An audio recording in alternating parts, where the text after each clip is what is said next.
সমগ্ৰ ৰাজ্যৰ লগতে আজি বৰপেটা সত্ৰতো পালন কৰা হৈছে পবিত্ৰ ৰাস পূৰ্ণিমা। বৰপেটা সত্ৰৰ দালানৰ সন্মুখত পবিত্ৰ ৰাস পূৰ্ণিমাৰ নিশা বৃন্দাবন সদৃশ পৰিৱেশৰ সৃষ্টি হৈছে। কৃষ্ণ প্ৰেম আৰু আধ্যাত্মিক ভাৱনাত মগ্ন হৈ পৰিছে সত্ৰ নগৰী বৰপেটাবাসী।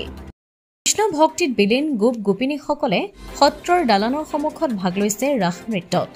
বৃন্দাবনৰ অনুৰূপ দৃশ্য প্ৰতিফলিত হৈছে এতিয়া বৰপেটা সত্ৰৰ সন্মুখ ভাগত। যেনেদৰে বৃন্দাবনৰ তীৰত ভগৱান শ্ৰীকৃষ্ণই গোপিনীসকলৰ সৈতে অংশ লৈছিল ৰাসক্ৰিয়াত, সেই দৃশ্য জীৱন্ত ৰূপত প্ৰকাশ পাইছে নৃত্যশিল্পীসকলৰ নৃত্যৰ ভংগীমাত। উল্লেখযোগ্য যে সত্ৰৰ আইসকলে পৰম্পৰাগতভাৱে বৰপেটা সত্ৰত ৰাস পূৰ্ণিমা পালন কৰি আহিছে আজি বহু বছৰৰ পৰা।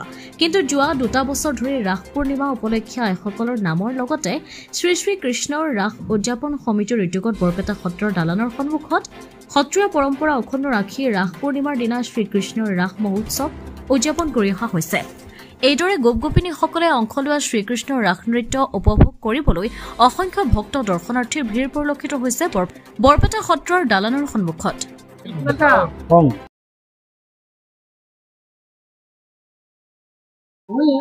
শরৎকালে রাতি অতি বিতপন রাসক ক্রিয়া করিতে শ্রীকৃষ্ণর হইল মন।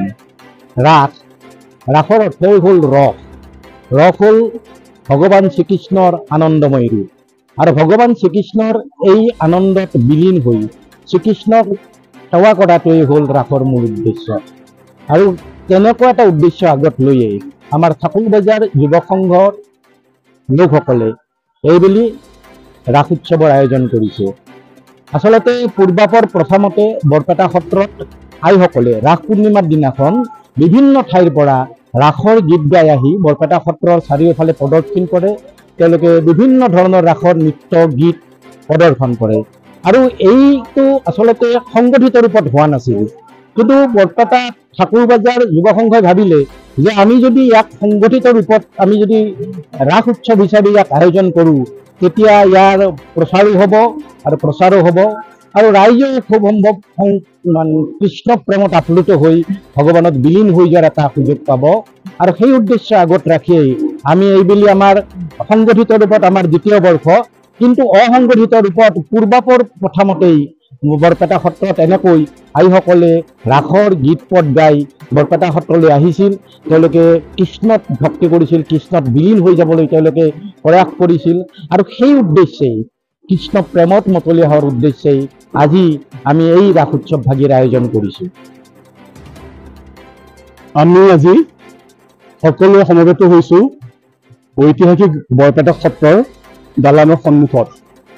আৰু এই দালানৰ সন্মুখতে আজি কেইবাবছৰ ধৰি আমি ৰাসলীলা উদযাপন কৰি আহিছোঁ। আপোনালোক জানে এই ৰাসলীলাটো শ্ৰীমন্ত শংকৰদেৱে এক ভক্তি মাৰ্গৰ দ্বাৰা জৰিয়তে এই ৰাস ভক্তি মাৰ্গৰ জৰিয়তে জীৱাত্মাৰ পৰমাত্মাৰ বিলীন এইখিনি দেখাইছিল। আৰু এই ৰাসটো ইতিমধ্যে সমগ্ৰ অসমতে ইয়াত কেইবাটাও ধাৰাত ইয়াক পালন কৰে।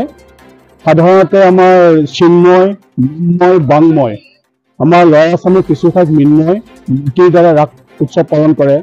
আৰু উজনিৰ ফালে গ'লে আমি দেখোঁ যে তাত চিন্ময় অথবা বাংময় ধৰণে তাৰমানে এই ৰাস উৎসৱ পালন কৰে।